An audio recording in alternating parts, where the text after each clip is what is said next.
Estamos juntos mais uma vez para continuarmos a leitura do livro Memórias de um Suicida, psicografado por Ivone Pereira, que narra a saga do Camilo Cândido Botelho.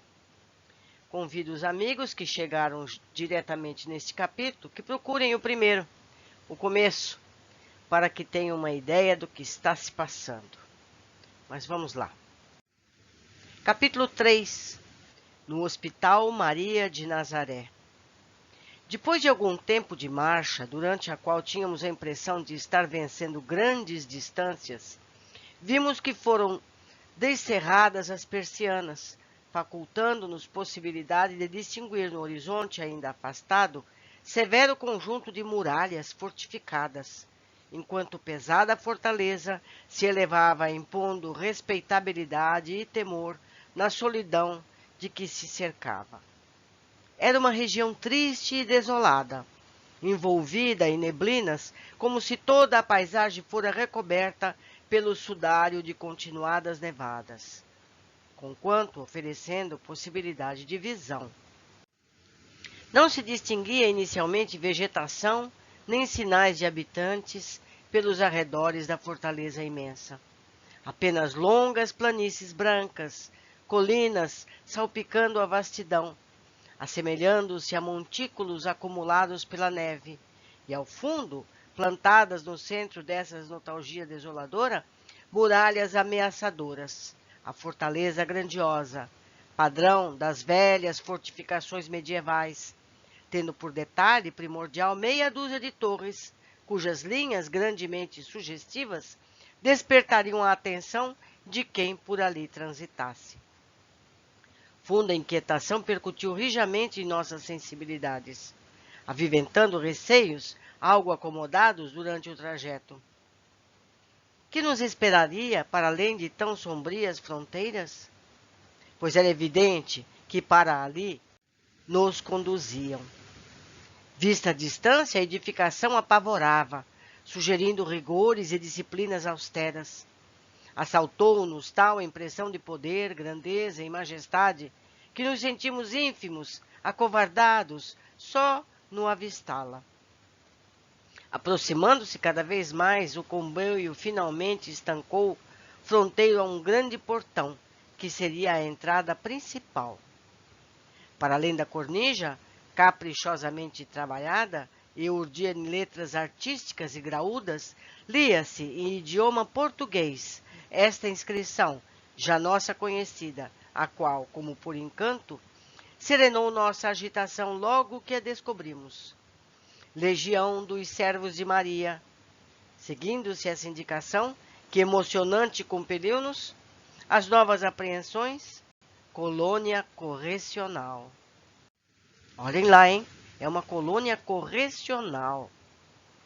Sem resposta às indagações confusas do pensamento ainda lerdo e atordoado pelas longas dilações que me vinham perseguindo havia muito, desobriguei-me de averiguações e deixei que os fatos seguissem livre curso, percebendo que meus companheiros faziam o mesmo. Não faltava à fortaleza nem mesmo a defesa exterior de um fosso. Uma ponte desceu sobre ele e o comboio venceu o empecilho, fazendo-nos ingressar definitivamente nessa colônia. Não isentados, porém, de sérias preocupações quando ao futuro que nos aguardava, de entrada notamos pelas imediações numerosos militares, qual se ali se aquartelasse um regimento. Entretanto, esses muitos se assemelhavam aos antigos soldados egípcios e hindus, o que muito nos admirou.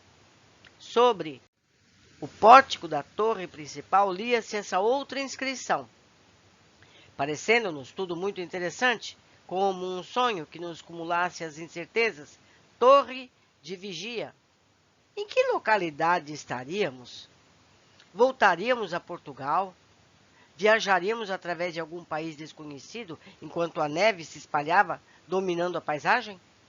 Passamos sem estacionar por essa grande praça militar, certo de que se trataria de uma fortificação guerreira idêntica às da terra, conquanto revestida de indefinível nobreza, inexistente nas congêneres que conheceremos através da Europa, pois não poderíamos então avaliar a verdadeira finalidade da sua existência naquelas regiões desoladas, no invisível inferior, cercadas de perigos bem mais sérios do que os que poderíamos presumir.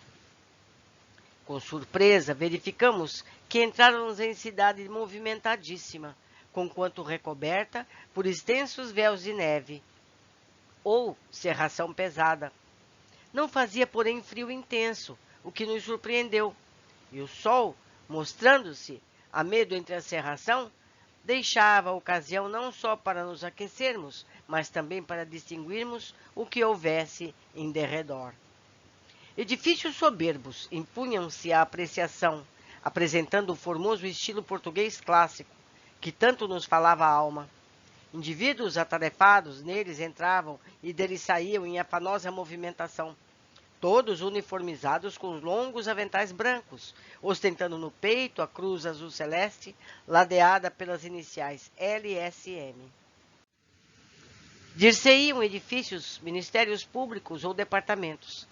Casas residenciais alinhavam-se graciosas e evocativas na sua estilização nobre e superior, traçando ruas artísticas que se estendiam laqueadas de branco, como se asfaltadas de neve.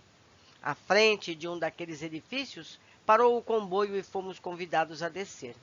Sobre o pórtico definia-se sua finalidade em letras visíveis: Departamento de Vigilância, Seção de Reconhecimento e Matrícula. Tratava-se da sede do departamento, onde seríamos reconhecidos e matriculados pela direção como internos da colônia. Naquele momento em diante, estaríamos sob a tutela direta de uma das mais importantes agremiações pertencente à Legião, chefiada pelo grande Espírito de Maria de Nazaré. Ser angélico e sublime que na terra mereceu a missão honrosa de seguir, com solicitudes maternais, aquele que foi o Redentor dos homens. Conduzidos a um pátio extenso e nobre, que lembraria antigos claustros de Portugal, fomos em seguida transportados em pequenos grupos de 10 em 10 indivíduos para determinado gabinete, onde vários funcionários colaboravam nos trabalhos de registro.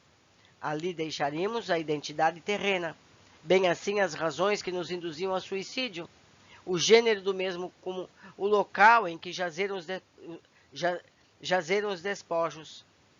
Caso os recém-chegados não estivessem em condições de responder, o chefe da exposição supriria rapidamente a insuficiente, pois mantinha-se presente à cerimônia, dando contas ao diretor do departamento da importante missão que acabara de desempenhar.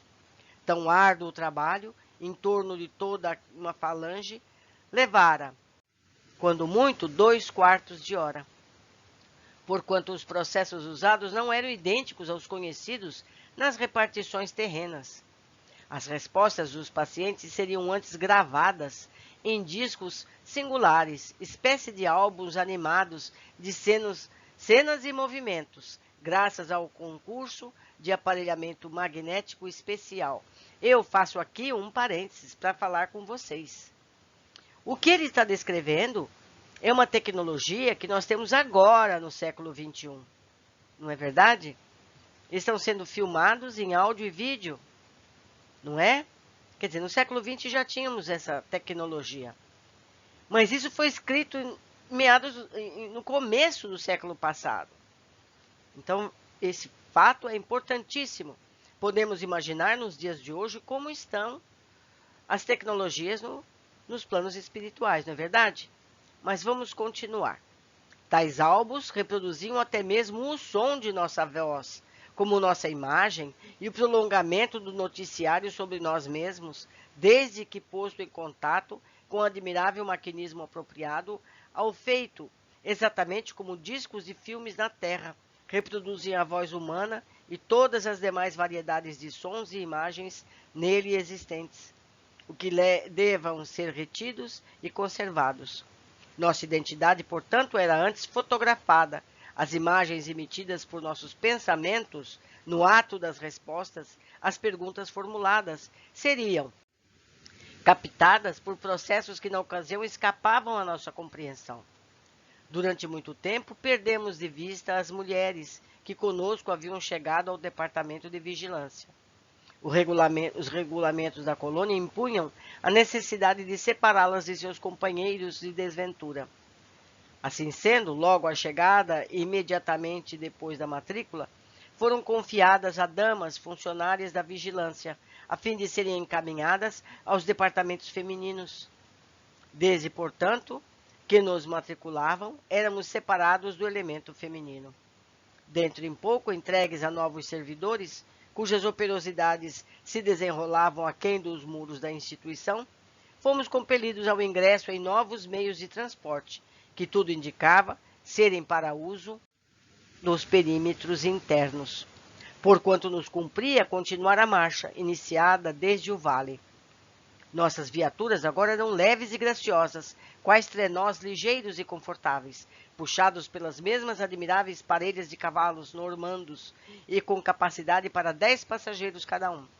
Ao cabo de 1 hora de corrida moderada, durante a qual deixávamos para trás o bairro da Vigilância, penetrando, por assim dizer, o campo, porque avançando em região despovoada, conquanto as estradas se apresentassem caprichosamente projetadas, orladas de arbustos níveos, quais flores dos Alpes. Avistamos grandes marcos, como arcos de triunfo, assinalando o ingresso em novo departamento. Nova província dessa colônia correcional, localizada nas fronteiras invisíveis da terra, com a espiritualidade propriamente dita. Com efeito, lá estava a indicação necessária, entestando a arcada principal, norteando o recém-chegado, por auxiliá-lo no esclarecimento de possíveis dúvidas. Departamento hospitalar.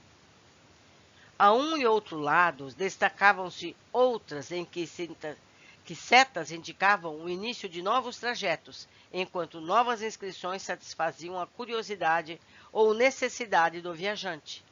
À direita, manicômio; à esquerda, isolamento.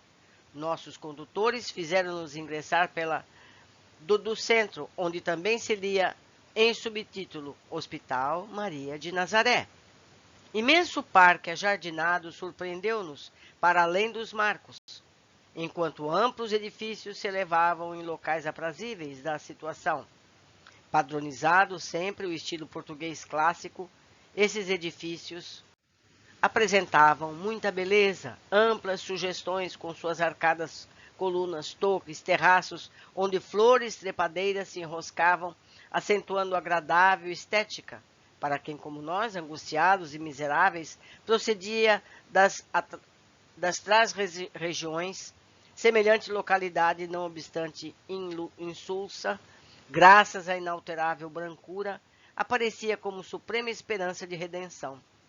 E nem faltavam, aformoseando o parque, tanques com repuxos artísticos a esguicharem a água límpida e cristalina, a qual tombava em silêncio, cascateando mimosas gotas como pérolas, enquanto aves mansas, bando de pombos graciosos, esvoaçavam ligeiros entre as sucenas.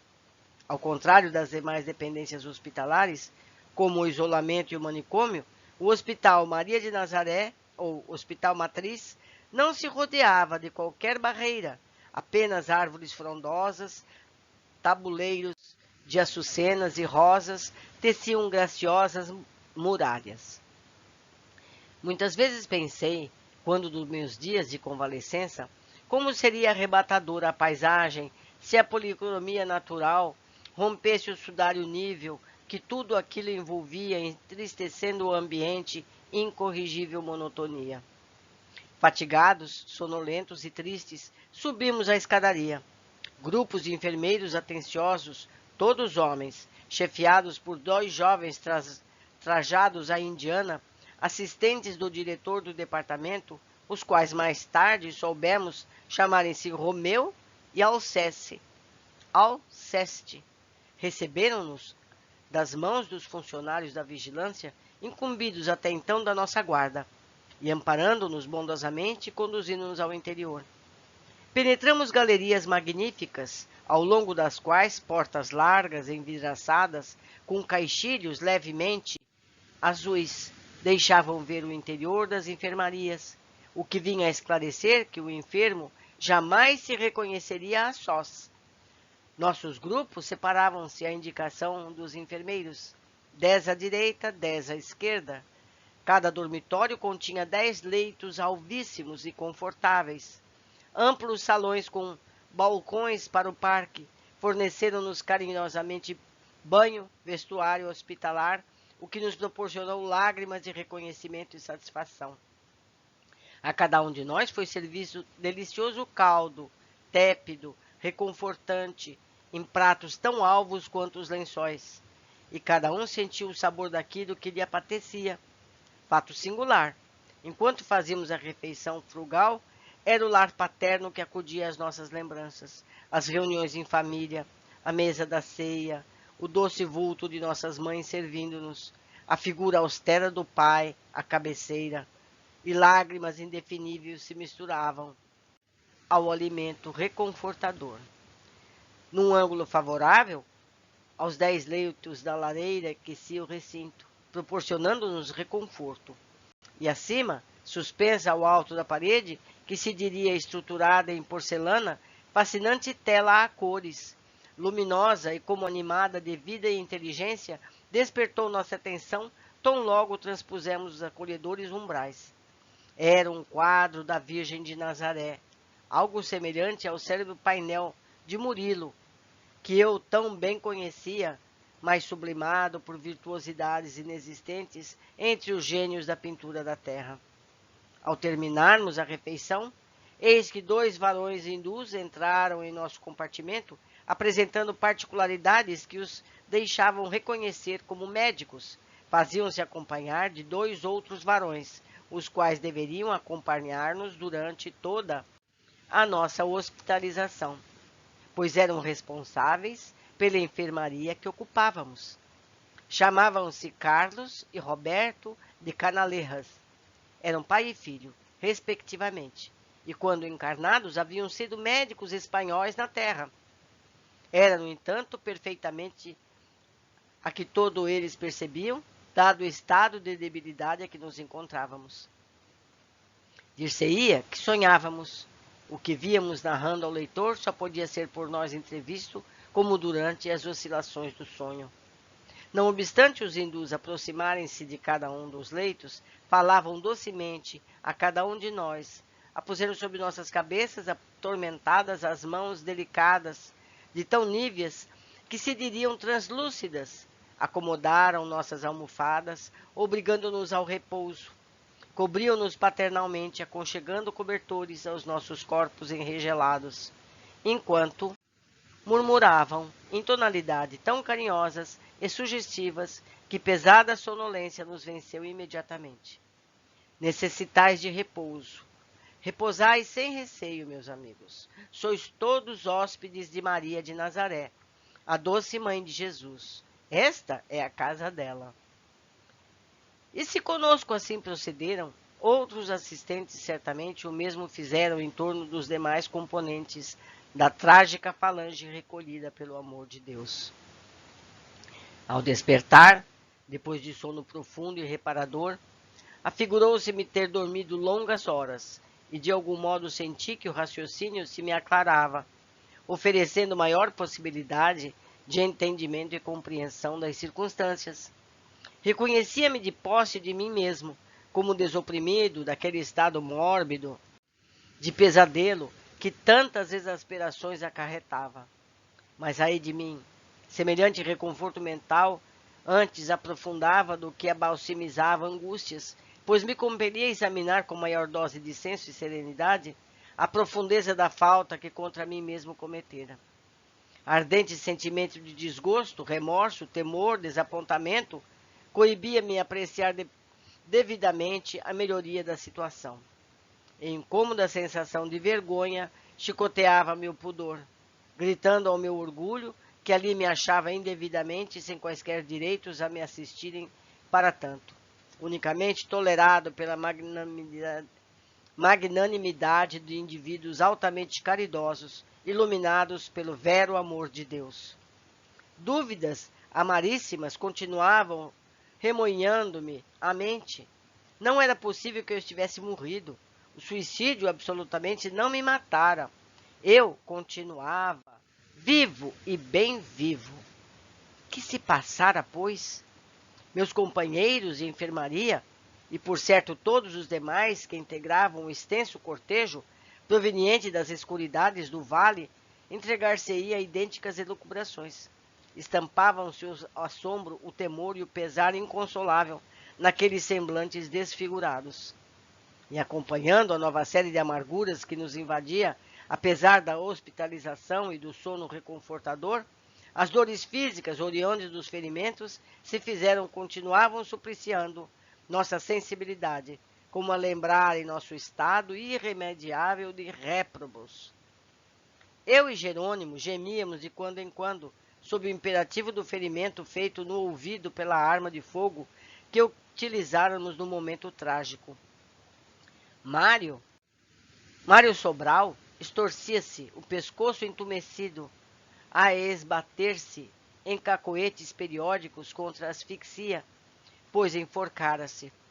João da Azevedo, retendo na mente torturado o envenenamento do copo que se consumira, sob o segredo do túmulo, chorava de mansinho, exigindo a visita médica.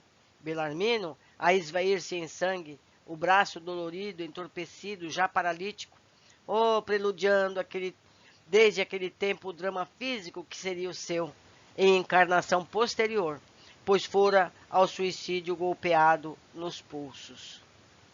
Todavia, o reconforto era sensível.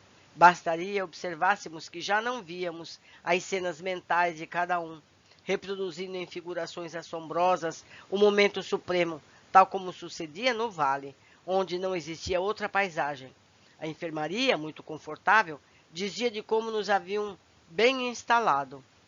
Existiam mesmo traços de arte e beleza naqueles portais de caixilhos azuis, formados de substâncias polidas como a porcelana.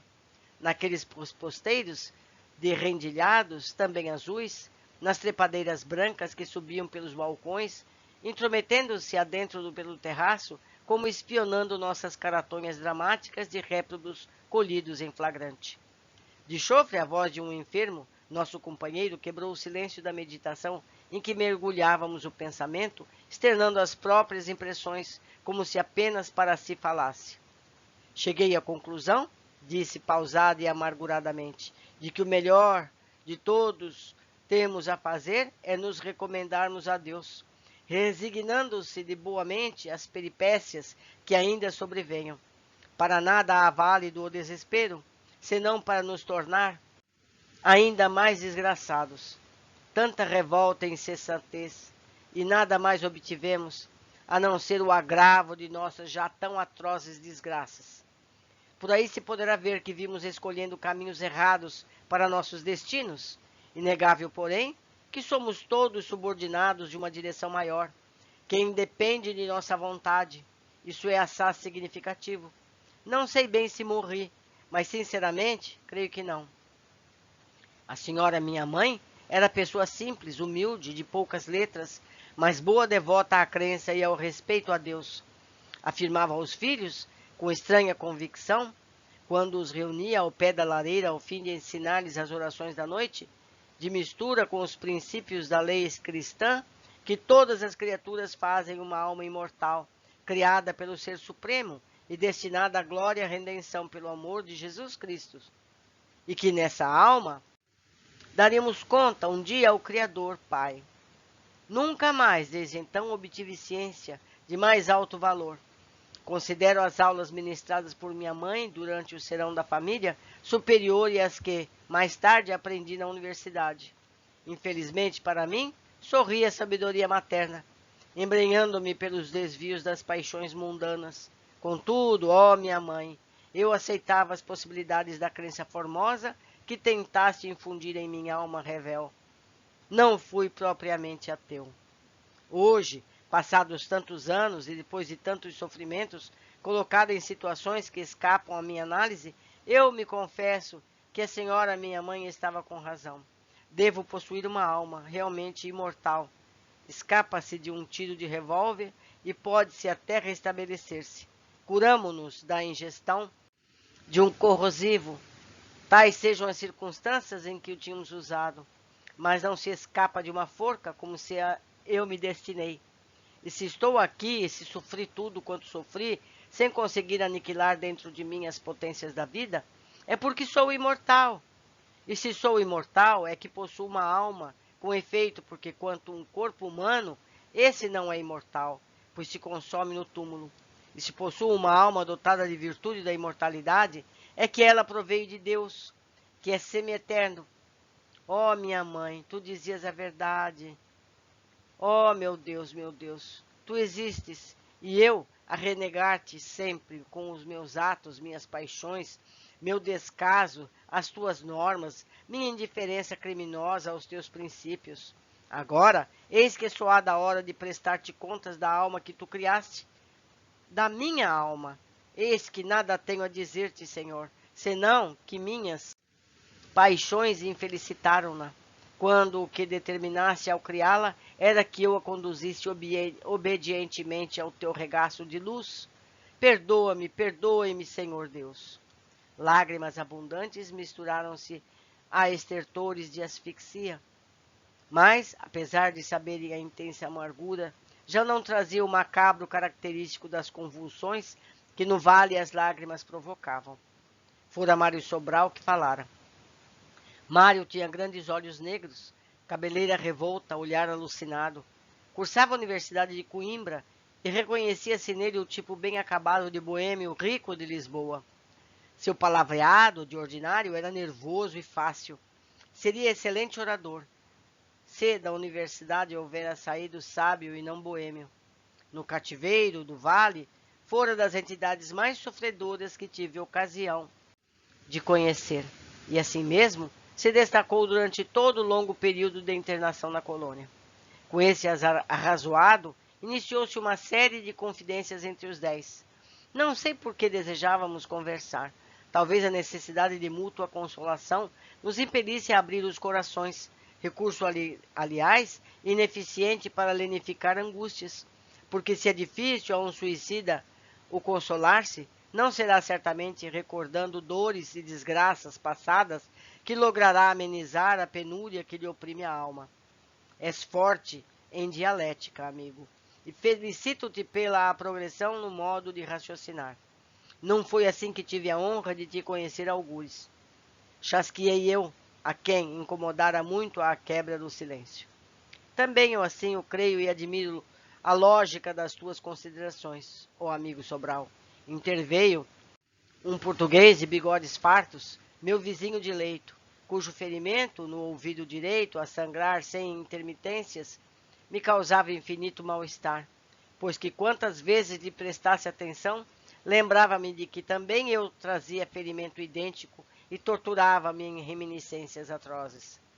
Era esse Jerônimo de Araújo Silveira, o mais impaciente e pretensioso dentre os 10, mais incoerente e revoltado. Prosseguiu ele.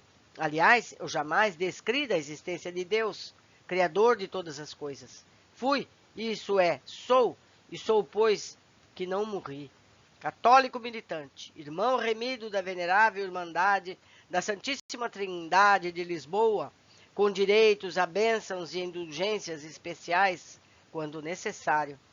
Creio, meu vizinho, que chegou, ou já vai, passando a ocasião de clamares os favores que são os direitos de direito obteres. Não podes estar mais necessitado deles. Revidei num crescente mau humor, fazendo-me de obsessor. Não respondeu, mas continuou. Fui, porém, muito impaciente e nervoso desde a juventude. Impressionava-me facilmente, era insofrido e inconformado, às vezes melancólico e sentimental, e confesso que nunca levei a sério os verdadeiros deveres do cristão, expresso nas santas advertências do nosso conselheiro e confessor de Lisboa. Por isso mesmo, certamente, quando me deparou a ruína dos meus negócios comerciais, pois não sei se sabeis que fui importador e exportador de vinhos, crivado de dívidas insolúveis, surpreendido por estrondosa e irremediável falência, sem ascendente para evitar a miséria, que a mim e a minha família escancararam falsos irremediáveis. acusado por amigos e pessoas da família como responsável único pelo dramático insucesso, abatido pela perspectiva do que sucederia à minha mulher e aos meus filhos, a quem eu, por muito estremecer, habituara a excessivo conforto, mesmo ao luxo, mas os quais agora, que me viam castigando de sofredor, me responsabilizavam cruamente por tudo, em vez de pacientemente me ajudarem a remover a cruz dos insucessos que a todos nos abatia. Fraquejei na coragem que até então tivera e tentei desertar da frente de todos e além de mim mesmo, a fim de poupar-me as censuras e humilhações. Todavia, enganei-me, mudei apenas de habitação, sem conseguir encontrar a morte, e perdi de vista minha família, o que me tem acarretado insuportáveis contrariedades. Sim, é lastimável, tornou Mário na mesma tonalidade acabrunhada, como se não tivesse ouvido o precedente. Caí nas trevas da desgraça, quando tão boas oportunidades encontrei pela vida fora, facultando-me o domínio das paixões para o advento de aquisições honestas. Esqueci-me de que o respeito a Deus, à família, ao dever, seria o alvo sagrado a atingir, pois recebi bons princípios de moral na casa paterna. Jovem, sedutor, inteligente, culto, envaidecia-me com os dotes que me assistiam e cultivei o egoísmo, dando asas aos instintos inferiores que aclamavam prazeres sempre mais febriciantes. A convivência afetada da universidade fez de mim um pedante, um tolo, cujas preocupações únicas eram as ambições vistosas, senão escandalosas. Daí o perder-me no roldão das emboscaduras das paixões deprimentes. E depois, quando não mais consegui encontrar-me a fim de reconduzir-me a mim próprio, procurei a morte, supondo poder esconder-me dos remorsos atrás do ouvido de um túmulo. Enganei-me, a morte não me aceitou. Encontrou-me de certo demasiadamente vil para que me honrar com sua proteção. Por isso devolveu-me a vida quando o coveiro teve a honra de encobrir minha figura repulsiva da frente da luz do sol. Minha mãe, porém, essa sim, não se enganou. Eu sou imortal. Jamais, jamais morrerei. Hei de existir por toda a consumação dos evos, em presença daquele que me é criador. Sim, porque para sobreviver às desgraças que cruciaram meu sentir, desde a noite aziaga da primavera daquele ano de 1889, só um ser que seja imortal. Alongou os olhos com gestos, como chamando recordações passadas para o minuto presente, e murmurou arquejante, apavorado, frente à página mais negra que lhe desvirtuava a consciência. Sim, meu Deus, perdoa-me, perdoa-me. Eu me arrependo e submeto, visto que reconheço que errei. Perdi-me diante de ti, meu Deus, à frente da desesperadora paixão que nutri por Eulina. Mas, se eu me permites, reabilitar-me-ei por amor de ti. Eulina, tu não valias sequer o pão que eu fornecia para saciar de tua fome. Contudo, eu te amava, acima de todas as conveniências, a despeito até da própria honra. Eras pérfida, malvada. Eu, porém, inferior devia ser, ainda mais que tu, porque casado, sendo minha esposa nobre e digna senhora, era pai de 3 inocentes criancinhas, às quais devia amor e proteção. Abandonei-os por ti, Eulina. Desinteressei-me de seus encantos, porque me arrebatei irremediavelmente pelos teus. Estranha beleza dos torrões sul-americanos que tu eras. Oh, como eras linda!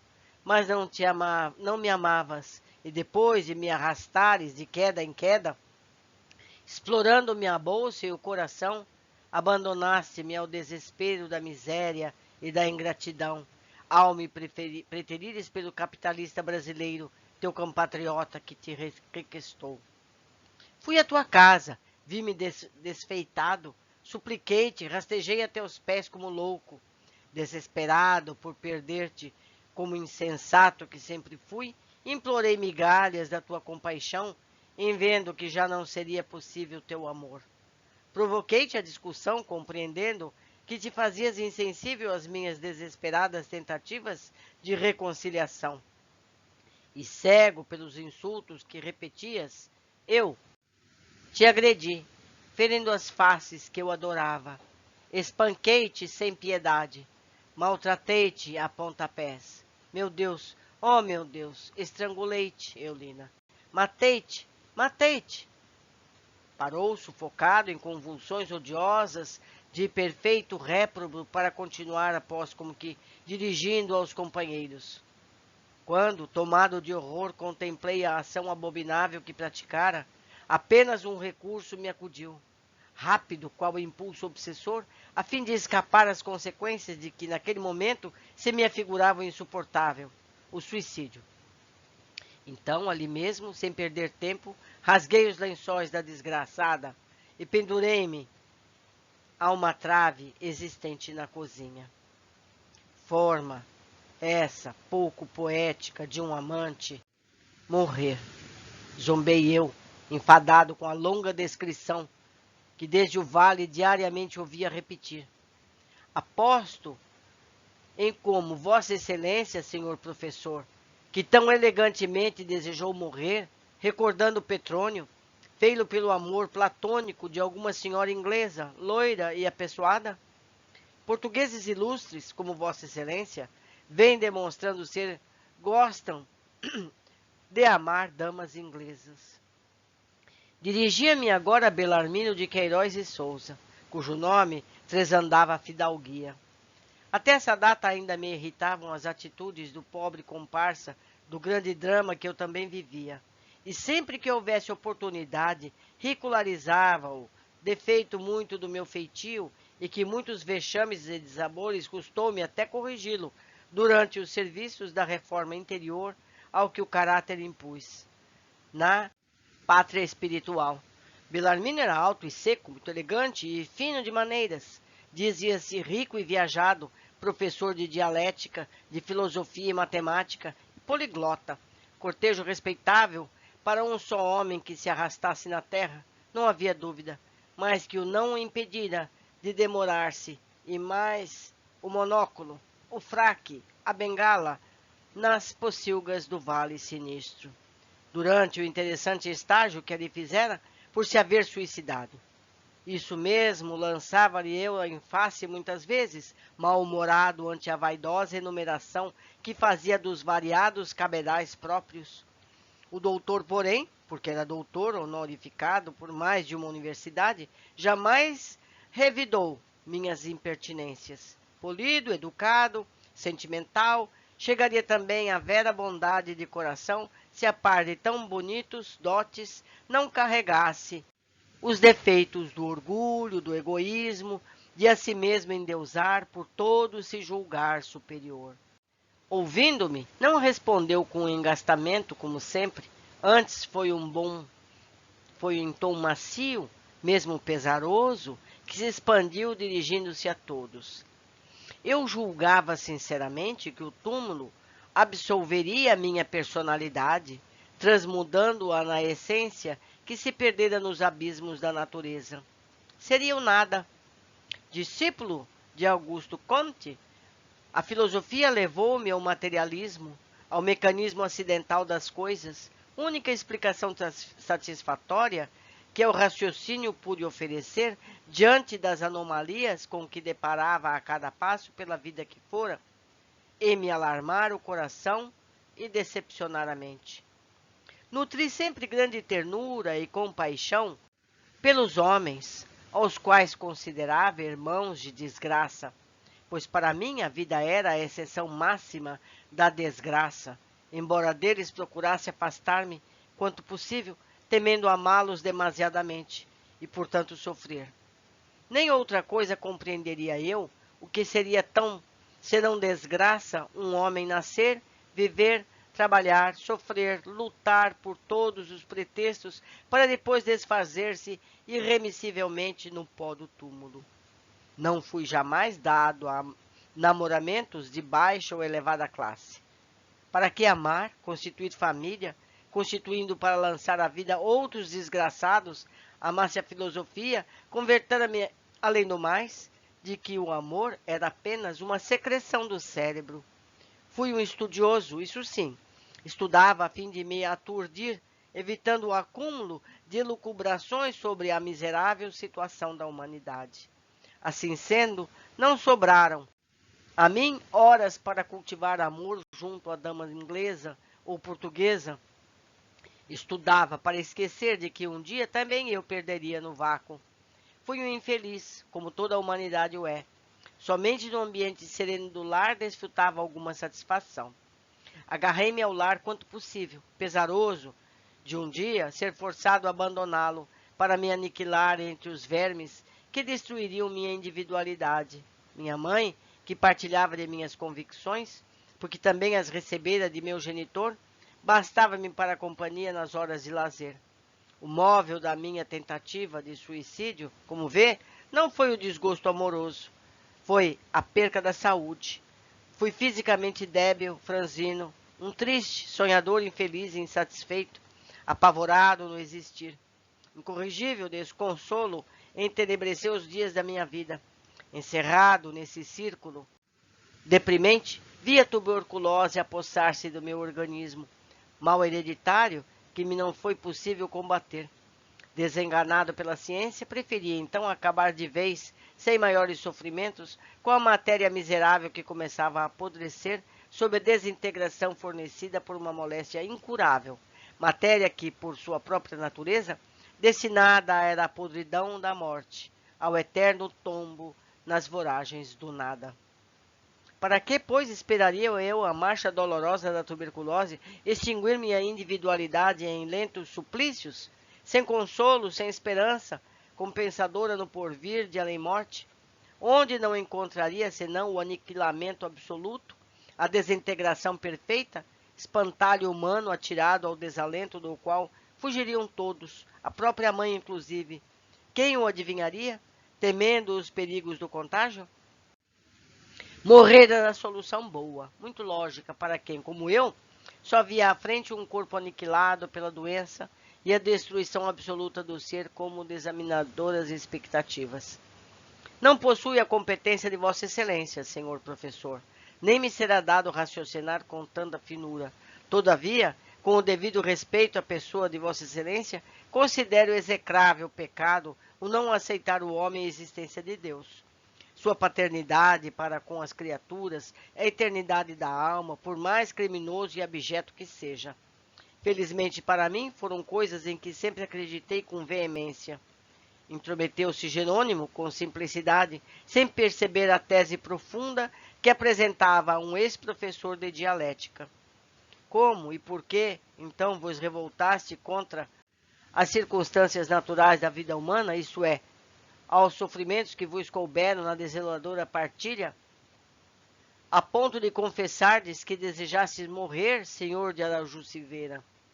Se eu, desfavorecido pela fé, carente de esperança, desamparado pela descrença em um ser supremo, à mercê do pessimismo e as minhas convicções conduziram para quem o túmulo apenas traduzia ouvido, aniquilamento, absorção no vácuo, me desorientasse ao embater da desventura, e tentasse matar-me, a fim de poupar-me luta desigual e inútil, concebesse? Mas vós outros crentes, na paternidade de um Deus Criador, sede de perfeições infinitas, como dizeis sobre a cuja direção sábia caminhais, vós, certos da personalidade eterna, fadada à mesma finalidade gloriosa do seu Criador, herdeira da própria eternidade existente naquele ser supremo, para o qual marcha pela ordem natural da lei, atração e afinidade, cair em desesperações e revoltar-se contra a mesma lei?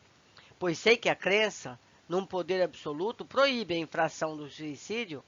É paradoxo que não se chegar a admitir, portadores de tal ciência, corações alumiados pelos ardores de tão radiosa convicção, energias revigoradas pela fortaleza de tão sublime esperança, deveríeis considerar-vos deuses também, homens sublimados, para quem os infortúnios seriam meros contratempos de momento. Oh, pudesse eu convencer-me dessa verdade, não temeria enfrentar novamente, nem os desgostos que arruinaram meus dias, nem a tuberculose que me reduziu ao que vedes. Revidou com lógica férrea o discípulo de Comte, cuja sinceridade me despertou simpatia. E agora, qual a opinião de Vossa Excelência sobre o momento presente? Que explicação sugere a filosofia comtista para o que se passa? Interroguei, cheio de curiosidade, interessando-me pelo debate. Nada, respondeu simplesmente. Não sugere coisa alguma. Continuo na mesma. Não consegui morrer. Evidente era que dúvidas desconcertantes nos atacavam a todos, a ele também. O que não queríamos era curvar-nos à evidência. Tínhamos medo de encarar a frente da realidade. Dizei algo de vós, senhor Botelho, atreveu João castigar-me. Há muito estimais observar-nos, mas tendes silenciado sobre a vossa pessoa, que tão interessante nos parece. Quanto a mim, não desejo permanecer incógnito. Bem sabeis os motivos que me arrojaram ao pelágio inóbil do suicídio. A paixão pelo jogo. Joguei tudo, a honra inclusive, e a própria vida. Perdão, amigo de Azevedo, como jogaste a vida? Se aí estás a falar-nos de ti, interveio Jerônimo desconcertantemente. O interlocutor sobressaltou-se e, sem responder, insistiu no propósito de excitar-me. Vamos, ilustre romancista, velho boêmio do Porto, desce do teu feio pedestal de orgulho, vem dizer algo de tua majestosa superioridade. Senti a mordacidade das descorteses expressões de João, que se simpatizara comigo da mesma proporção que eu a Belarmino, do qual era muito amigo, que deixara o momento de choramingar para me provocar o mau humor. Aborreci-me. Fui indivíduo sempre melindroso e suscetível, e a morte não corrigira nada a grave anormalidade. Pois que? Seria eu, acaso, forçado a confessar particularidades a tal corja, só porque ela havia confessado as suas? Porventura devia eu qualquer consideração a essa ralé que fui encontrar no vale imundo? Pensei, sufocado pelo orgulho, com efeito, de me julgar superior. A consideração que os companheiros de infortúnio, o meu mau senso negava a mim mesmo, continuava dispensando gratamente, entendendo-se que para lá eu também me vira arremessado, era o que no meu caso existia injustiça calamitosa, que eu não merecera a repressão por ser melhor, mais digno, mais credor de favores do que os outros que comigo lá se haviam homizado. Fosse como fosse, preferiria não me expandir, porque o meu orgulho a tanto não me animava. Mas personagens de nossa infeliz categoria não se acham à altura de sopitar impulsos do pensamento, calando expansões diante de afins. Tampouco sabem dominar emoções, furtando-se a vergonha das devassas no campo íntimo, em presença de estranhos. Assim sendo, as torrentes de vibrações deseducadas derramaram-se no seu interior, configuradas em palavreado ardente e emotivo, ainda que elas próprias não desejem, tal se as comportas magnéticas que as retivessem nos pegos mentais, se houvessem rompido graças às agitações que se fizeram presas. Aliás, o tom sincero, a formosa lianeza do professor de filosofia e dialética, convidando-me à atitude menos descortês do que me habituara até então, fez-me aquecer ao alvitre de João de Azevedo.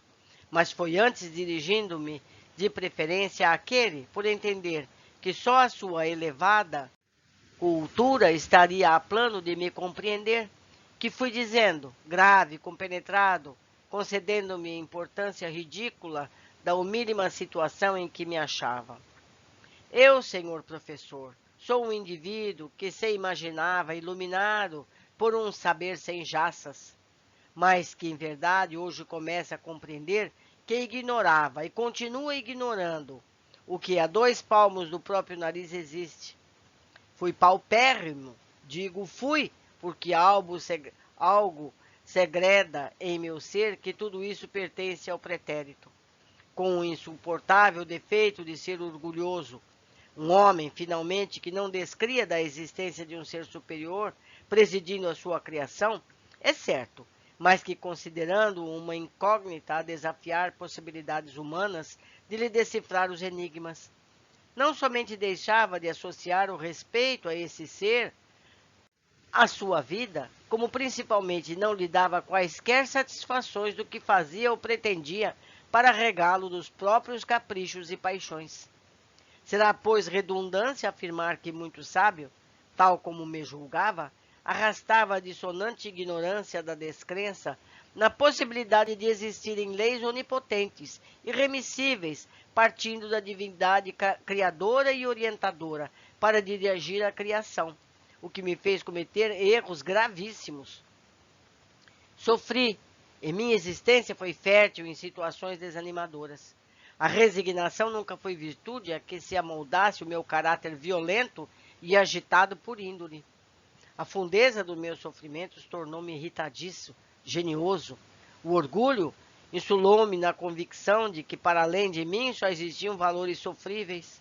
Após décadas de préliros malogrados, de aspirações banidas da imaginação por irrealizáveis no campo da objetividade, de ideais decepcionados e desejos tão justos quanto insatisfeitos, de esforços rechaçados e energias varridas por sucessivos desapontamentos e vontades conjugadas para o bem tornarem ao ponto de origem enfraquecidas e rotas por impiedosos insucessos. A cegueira, amigo, que atingiu meus olhos cansados, como desconcertante prêmio às lutas de minhas forças exigiu impulsos supremos. Fiquei cego. O espectro negro da eterna escuridão estendia sobre meus olhos apavorados o seu manto de trevas, que nem a ciência dos homens, nem a fé alcandorada de ingênuo dos amigos que me tentaram levar à conformidade, nem os votos místicos dos corações que me amavam, as posterdades celestes, seriam capazes de arredar. Descri mais das mesmas posterdades. Cego, cego eu, como viveria eu cego? Entendi que se o ente supremo de quem eu não descria até então existisse realmente, tal se daria porque não quereria certamente desgraçar-me. Esquecia-se de que existiam espaços pelo mundo, milhões de homens cegos, muitos em condições ainda mais prementes que a minha, e que eram todos, como eu, criaturas advindas do mesmo Deus. Descri porque entendi que se havia outros cegos, que houvesse, mas que eu não deveria ser. Era, sem injustiça, uma finalidade dessa para mim. Cego era o máximo. Tão profundo quanto o surpreendente desespero devorava minhas vontades, minhas energias mentais, minha coragem moral, reduzindo-me à inferioridade do covarde. Eu, que tão heroicamente soubera levar a vencida dos abrólios que dificultaram minha marcha para a conquista da existência, sobrepondo-me a eles, daí para diante encontrar-me-ia impossibilitado de continuar lutando. Dei-me por vencido. Cego, eu compreendia ser a minha vida como coisa que pertencesse ao pretérito, realidade que fora, mas que já não era. A obsessão fatal do suicídio entrou a fazer ronda em torno das minhas faculdades. Enamorei-me dela e lhe dei guarida com todo o abandono do meu ser desanimado e vencido. A morte atraía-me como remate honroso de uma existência que jamais curvava a cerviz, à frente fosse do que fosse. A morte estendia-me os braços sedutores, falsamente mostrando às minhas concepções viciadas pela descrença de Deus a paz do túmulo em consoladoras visões. Firmada a resolução sobre as sugestões doentias, acabrunhado e a sós com minha superlativa desgraça, insocorrido pelo sereno consolador da fé, que teria suavizado a ardência do meu íntimo desespero. Excitada a imaginação, já de si mesma audaz e ardente, criei um romance dolorido em torno de mim mesmo e, considerando-me Marte, condenei-me sem apelação. É que tive medo e vergonha de ser cego. Matei-me no intuito de encobrir à sociedade dos homens, dos meus inimigos, a incapacidade a que ficara reduzido. Não, ninguém se glorificaria vendo-me receber o amargo pão da compaixão alheia. Ninguém contemplaria o espetáculo humilhante para mim, de minha figura vacilante tateando nas trevas, dos meus olhos incapacitados para a visão. Meus inimigos não se rejubilariam refocilando na vingança de assistirem à minha irremediável derrota. 1000 vezes não, eu não me brutalizaria na inércia de olhar para dentro de mim mesmo, quando o universo continuaria irradiando vida fecunda e progressiva ao redor de minha sombra empobrecida pela cegueira. Matei-me porque me reconheci demasiadamente fraco para continuar dentro da noite pávida da cegueira. A jornada, que já enfrentava a boa luz dos olhos, fora farta de empeços e percalços.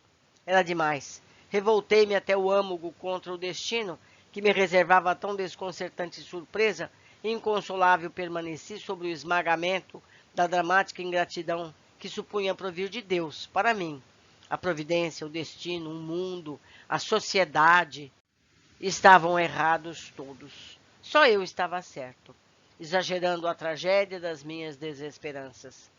Pois que eu, que possuía capacidade intelectual avantajada, era paupérrimo, quase faminto, ao passo que circulavam em torno a mim ignorantes e beócios de cofres recheados. Eu, que me sentia idealista e bom, vivia molestado por adversidades que me teciam continuado cerco, sitiando-me em campos que desafiavam possibilidades de vitória.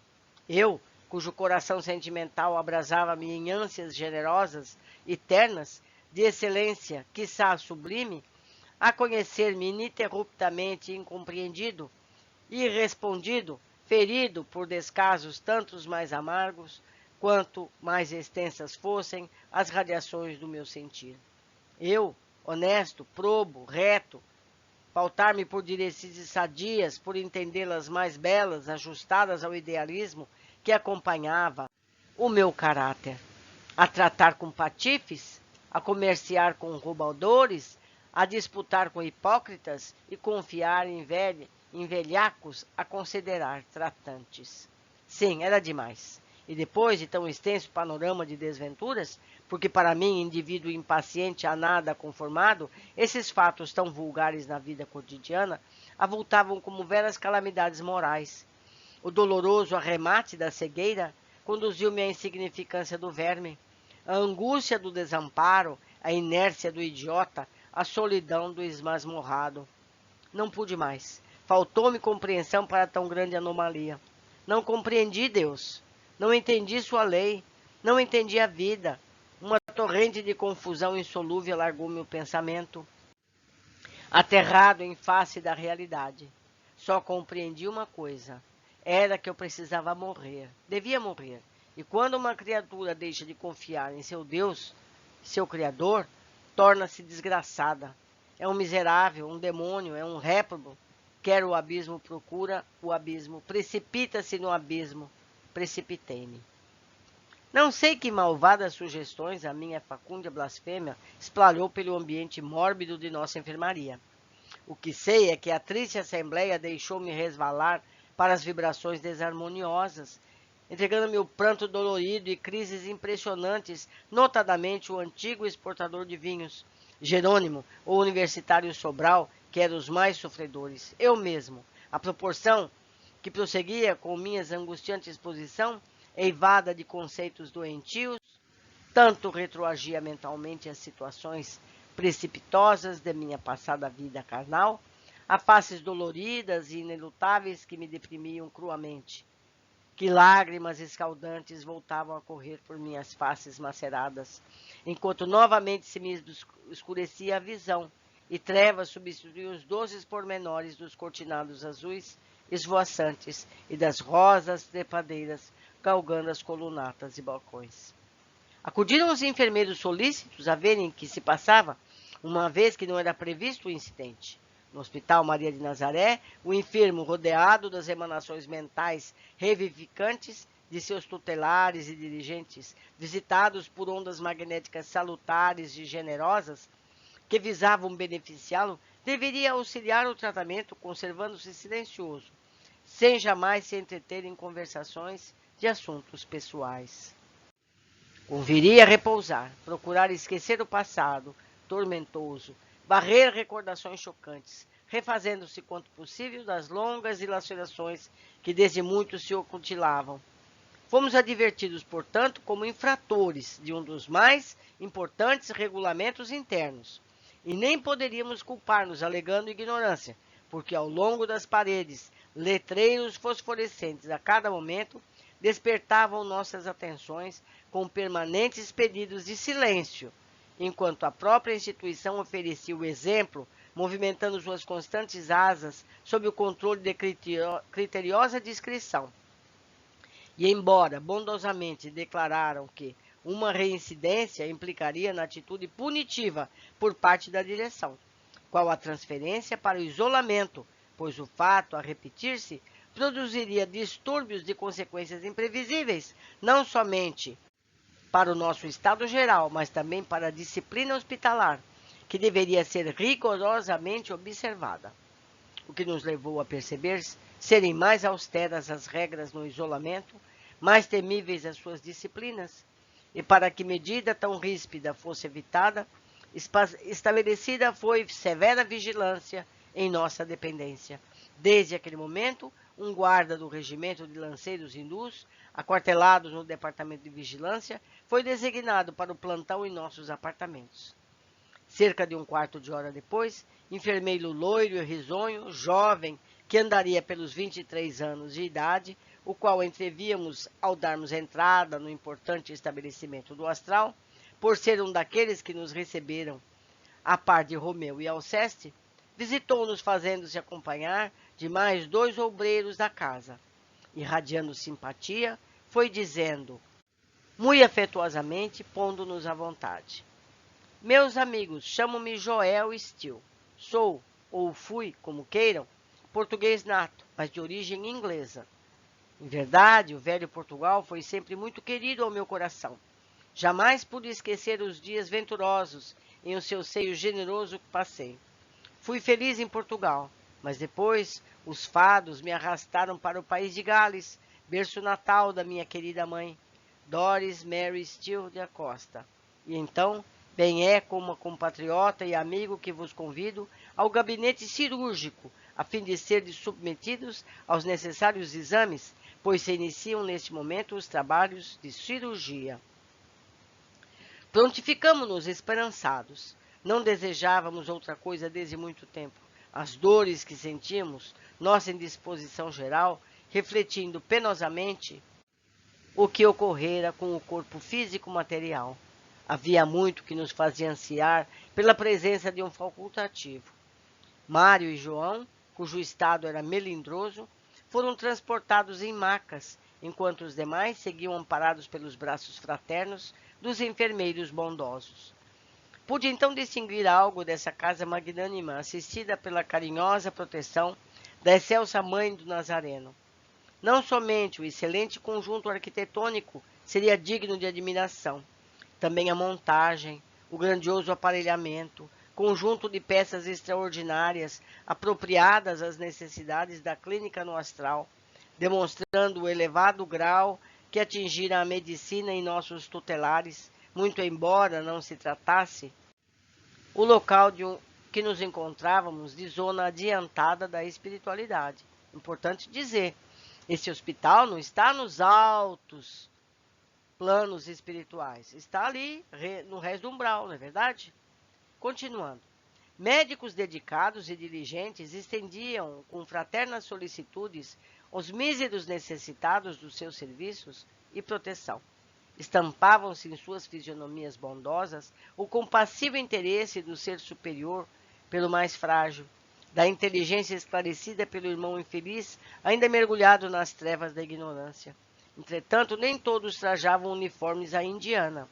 Muitos envergavam longos aventais vaporosos e alvíssimos, quais túnicas singulares de tecido fosforescente.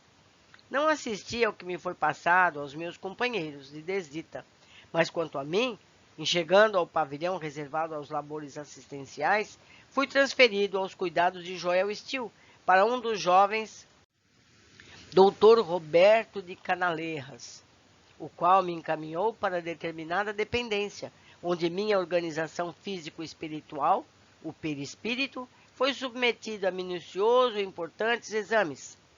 Carlos de Canalejas, pai do precedente ancião venerável, antigo facultativo espanhol, que fizera da medicina um sacerdócio, página heróica de abnegação e caridade, digna do beneplácito de médico celeste, e mais de um dos psiquiatras hindus que nos socorreram à chegada. Roerendo foram os meus assistentes. Roberto passou então a assistir ao importante labor, qual doutorando as lições do mestres dos santuários da ciência, o que vinha esclarecer encontrar-se ele ainda em aprendizado da medicina local. A minha organização astral prestaram socorros físicos astrais, juntamente das regiões correspondentes às que, no envoltório físico terreno, foram dilaceradas pelo projétil de arma de fogo a que utilizara para o suicídio, ou seja, os aparelhos faríngico, auditivo, visual e cerebral, pois o ferimento atingira todas essas melindrosas regiões do meu infeliz envoltório carnal. Era como se eu, quando homem encarnado, e realmente assim fora, assim como todas as criaturas, possuísse um segundo corpo, molde, modelo do que fora destruído pelo ato brutal do suicídio, como se eu fora duplo. O seu segundo corpo, possuído de faculdade de ser indestrutível, se ressentisse, no entanto, do quanto sucedesse ao primitivo, qual se estranhas propriedades acústicas sustentassem repercussões vibratórias capazes de se prolongarem por indeterminado prazo, fazendo enfermar aquele. Sei que os tecidos semimateriais das regiões já citadas do meu perispírito, profundamente afetadas, receberam sondagens de luz, banhos de propriedades magnéticas, bálsamos quintessenciados, intervenções de substâncias luminosas extraídos dos raios solares, que deles extraíram fotografias e mapas movediços. Ele chama mapa movediços filmes, movediços sonoros, para análises especiais, que tais fotografias e mapas mais tarde seriam encaminhados à seção de planejamento de corpos físicos, do Departamento de Reencarnação. Vou fazer um parênteses aqui, porque como nós já estudamos, esse corpo danificado pelo suicídio vai nascer com problemas, porque ele foi responsável pelo dano, certo? Continuando. Para estudos concernentes à reparação de nova vestidura carnal, que me caberia para retorno aos testemunhos de expiações na terra, aos quais julgara poder furtar-me com o deslocado gesto que tivera. Sei que, submetido ao estranho tratamento, envolvido em aparelhos sutis, luminosos, transcendentes, permaneci 1 hora, durante o qual o velho doutor de Canalejas e o cirurgião hindu desvelaram-se carinhosamente, reanimando-me com palavras encorajadoras, exortando-me a confiança no futuro, a esperança no supremo amor de Deus. E sei também que causei trabalhos árduos, mesmo fadigas àqueles abnegados servos do bem, que exigi preocupações obrigando-os a devotamentos profundos, até que em meu físico astral se extinguissem as correntes magnéticas afins com o corpo terreno, as quais mantinham o clamoroso desequilíbrio que nenhuma expressão humana será bastante veraz para descrever. É que o corpo astral, isto é, o perispírito, ou ainda o físico espiritual, não é uma abstração, figura incorpórea, etérea, como supuseram. Ele é, ao contrário disso, organização viva, real, sede das sensações na qual se imprimem e repercutem todos os acontecimentos que impressionam a mente e afetem o sistema nervoso do qual é dirigente. Já que nesse envoltório admirável da alma, da essência divina que em cada um de nós existe, assinalando a origem de que provimos, persiste também uma substância material, conquanto quintessenciada, e que ele faculta a possibilidade de adoecer, ressentir-se, pois que semelhante estado da matéria é assaz impressionável e sensível, de natureza delicada, indestrutível, progressível, sublime, não podendo por isso mesmo padecer sem grandes distúrbios a violência de um ato brutal como o suicídio para o seu invólucro terreno. Entretanto, sob tantos cuidados médicos, mais se avantajavam minhas dúvidas quanto à situação própria. Muitas vezes, durante a desesperadora permanência no Vale Sinistro, eu chegara a acreditar que morrera. Oh, sim, é que minha alma condenada espiava nos infernos os tremendos desatinos praticados em vida. Agora, porém, mais sereno, vendo-me internado em bom hospital, submetido a intervenções cirúrgicas, conquanto muito diversos fossem os métodos locais dos que me eram habituais, novas camadas de incertezas inquietaram-me o espírito. Não era possível que eu tivesse morrido. Isso não seria morte, seria vida. Foi, portanto, derramando aflitivo pranto que, em dado momento, naquele primeiro dia, sob as desveladas atenções de Carlos e Rosendo, bratei excitado, febril, incapaz de por mais tempo me conter. Mas, afinal, onde me encontro eu? O que aconteceu? Estarei sonhando? Morri ou não morri? Estarei vivo? Estarei morto? Atendeu-me o cirurgião hindu, sem se deter na melindrosa situação. Fitando-me com brandura, talvez para demonstrar que a minha situação lhe causara lástima ou compaixão, escolheu o tono mais persuasivo de expressão e respondeu sem deixar margem à segunda interpretação. Não, meu amigo, não morreste, não morrerás jamais, porque a morte não existe na lei que rege o universo. O que se passou foi simplesmente um lamentável desastre com o teu corpo físico terreno, aniquilado antes da ocasião oportuna por um ato mal orientado de teu raciocínio.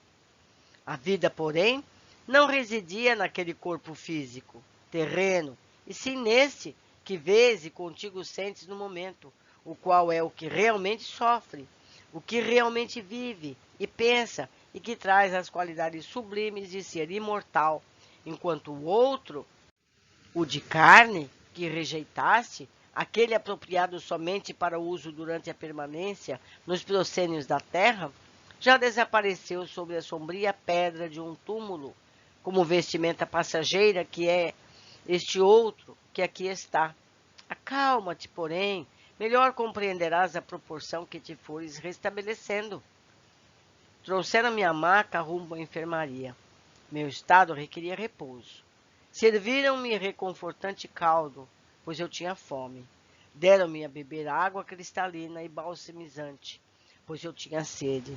Em redor, o silêncio e a quietação, envolvidos em ondas, reconforto e beneficência, convidaram ao recolhimento. Obedecendo a caridosa sugestão de Rosendo, procurei adormecer, enquanto o desapontamento, trazido pela inapelável realidade, fazia ecoar suas decisivas expressões em minha mente atormentada. A vida não residia no corpo físico terreno que destruíste, mas sim neste que vês e sentes no momento, o que traz a qualidade sublime de ser imortal. Concluímos, meus amigos, mais um capítulo. Eu entendo que a forma de escrita do Camilo não é comum para nós, e isso traz um pouco de dificuldade ao entendimento geral. Mas tenham paciência, tenham disciplina, porque o texto vale, o texto é importante, é cheio de ensinamentos para nós todos, não é verdade? Deixo aqui meu e-mail, foi muito alegria estar com vocês, espero que façam contato para que possamos trocar ideias. Um grande abraço a todos e até o próximo capítulo.